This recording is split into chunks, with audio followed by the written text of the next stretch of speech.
ज्ञान ध्यान।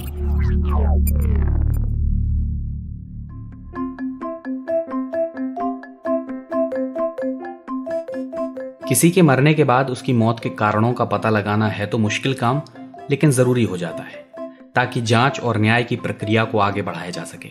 इसके लिए काम में आती है पोस्टमार्टम रिपोर्ट। अस्वाभाविक मौत की गुत्थियां सुलझाने के लिए अक्सर पोस्टमार्टम किया जाता है। इसके लिए एक और शब्द है ऑटोप्सी। हिंदी में इसे शव परीक्षा भी कहा जाता है।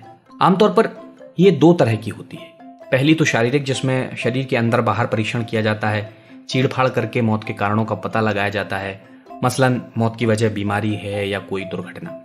दूसरी होती है दिमागी, जिसे साइकोलॉजिकल ऑटोप्सी कहा जाता है। आज ज्ञान ध्यान में हम इसी साइकोलॉजिकल ऑटोप्सी के बारे में विस्तार से जानेंगे। नमस्कार, मैं हूं अमन गुप्ता। आप सुन रहे हैं आज तक रेडियो। साइकोलॉजिकल ऑटोप्सी की शुरुआत 1950 के आसपास अमेरिका में हुई थी। इसका इस्तेमाल आमतौर पर आत्महत्या के कारणों को जानने के लिए किया जाता है। ये फॉरेंसिक इन्वेस्टिगेशन का वो तरीका है जिसके जरिए मरने वाले किसी भी व्यक्ति के व्यवहार का पता लगाकर ये समझने की कोशिश की जाती है कि आखिर उसकी मौत किन हालात में हुई। इसकी प्रक्रिया के चरणों के बारे में मेदांता हॉस्पिटल गुरुग्राम के mental health institute of neuro sciences विभाग में senior consultant doctor Saurabh Mehrotra ने विस्तार से जानकारी दी है। ये जो है एक काफी लंबा प्रोसीजर है। इसमें क्या जाता है कि सबसे पहले जो इंसान है उसके मेडिकल रिकॉर्ड्स जो भी अवेलेबल हैं वो देखे जाते हैं। साथ में उसके साइकोलॉजिकल रिकॉर्ड्स, अगर मान लीजिए वो किसी मनोविशेषज्ञ के पास जा रहा था, जो है कहीं से ट्रीटमेंट ले रहा था, तो वो सारे रिकॉर्ड्स देखे जाते हैं।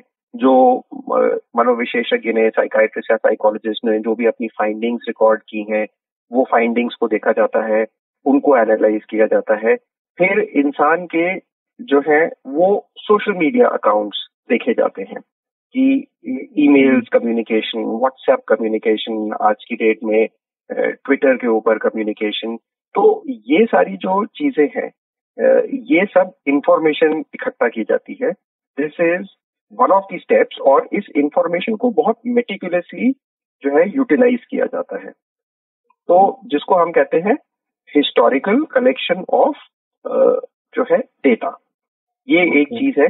फिर दूसरा जो इसका स्टेप होता है वो होता है इंटरव्यूज जी। तो जो भी इंसान था, उसके क्लोज फैमिली मेंबर्स, उसके फ्रेंड्स, उसके अक्वेंटेंसेस, ऑफिस कोलीग्स, एक एक करके जो है उन सबका इंटरव्यू लिया जाता है। उनसे पूछा जाता है जो है इंसान के बारे में, उसकी क्या परिस्थितियां चल रही थी, सर्कमस्टेंसेस उसकी कैसी थी, उसके बारे में, इंसान की पर्सनैलिटी के बारे में जाना जाता है कि उसका मिजाज किस प्रकार का था।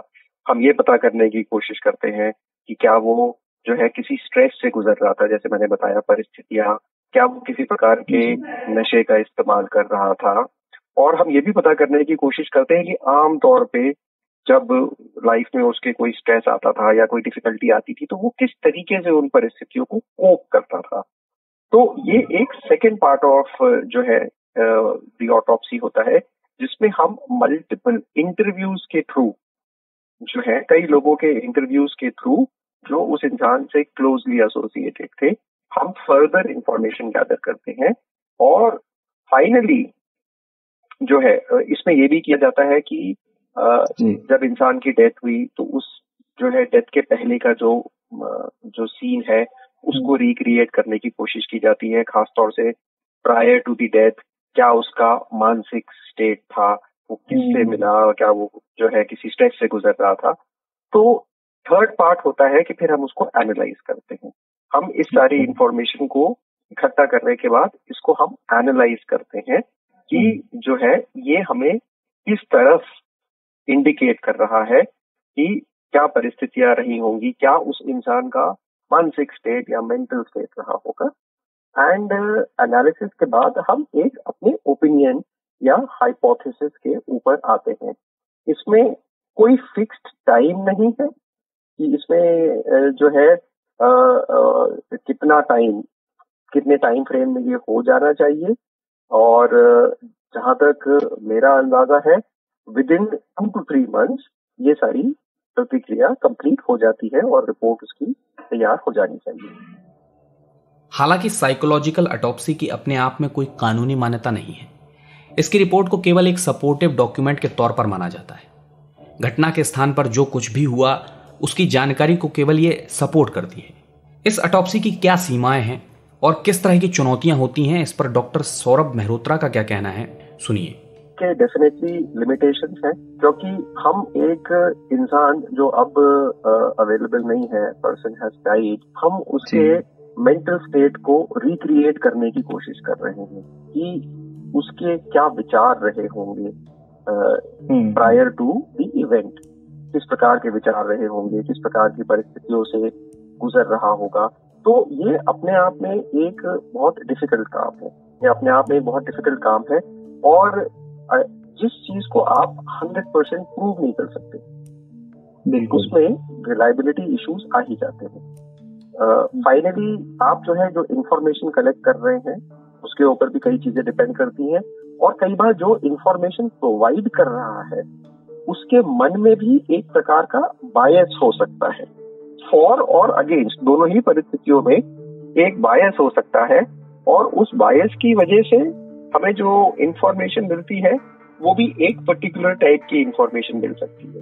फॉर एग्जाम्पल, अगर कोई पर्सन जो है जिसकी डेथ हुई उसका प्रो था, तो वो शायद आपको एक प्रकार की इंफॉर्मेशन प्रोवाइड करेगा, तो उसको हम टेक्निकली बायस बोलते हैं कि एक बायस आ गया, और उस बायस की वजह से एग्जैक्ट तरीके से चीजों को रिक्रिएट कर पाना और भी मुश्किल हो जाता है। तो ये इसकी डिफिकल्टीज है।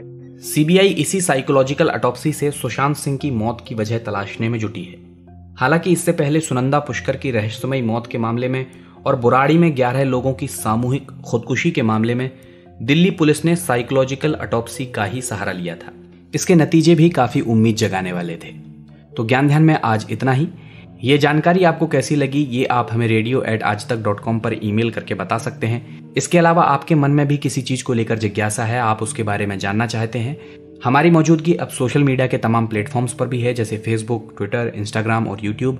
वहां भी आप हमसे जुड़ सकते हैं। अब अमन गुप्ता को इजाजत दीजिए। नमस्कार।